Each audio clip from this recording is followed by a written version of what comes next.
పితాపుత్ర పవిత్రాత్మ నామమున ఆమెన్. కార్మికుడైన పునీత జోజప్ప గారు. అది 1955 మే 1వ తేదీన ఇటలీ దేశంలోని రోమా నగరంలో ఉన్న పునీత పేతురు దేవాలయ ఆవరణమంతా ఎంతో సందడిగా ఉంది. ఇటలీ కథోలిక కార్మిక సంఘ సభ్యులతో కిటకిటలాడుతోంది. వారంతా స్త్రీ సభలో అమలు చేస్తున్న సాంఘిక కార్యక్రమాల ఎడల తమ సహృదయాన్ని విధేయతను వెల్లడిస్తూ మరొకసారి తమ కార్మిక సంఘ 10వ వార్షికోత్సవ సందర్భంగా తమ అంకిత భావాన్ని ప్రతీకగా ప్రతిజ్ఞ చేసేందుకు సంసిద్ధంగా ఉన్నారు. మే 1, 1955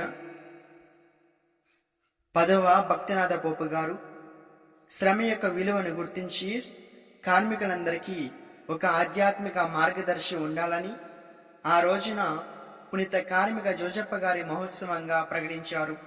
పని అనేది కేవలం డబ్బు సంపాదించే మార్గమే కాకుండా అది దేవుని సృష్టిలో భాగస్వామ్యం పంచుకోవడం మరియు మనిషి యొక్క గౌరవానికి చిహ్నమని చాటి చెప్పడం ఆ పండుగ యొక్క ముఖ్య ఉద్దేశం. తెలుగు క్రైస్తవ సాంప్రదాయాల్లో జోజప్ప గారిని కార్మికుల సంరక్షకుడు అని పిలుస్తారు.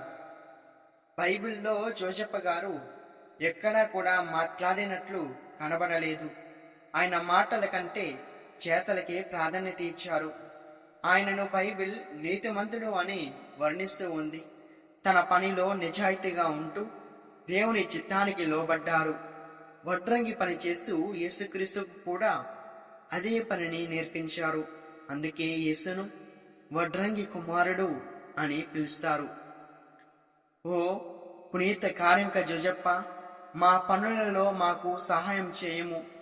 మేము చేసే ప్రతి పని దేవుని మహిమ కొరకు మరియు మా కుటుంబాల మేర కొరకు ఉండేలా దీవించము. ఆమేన్.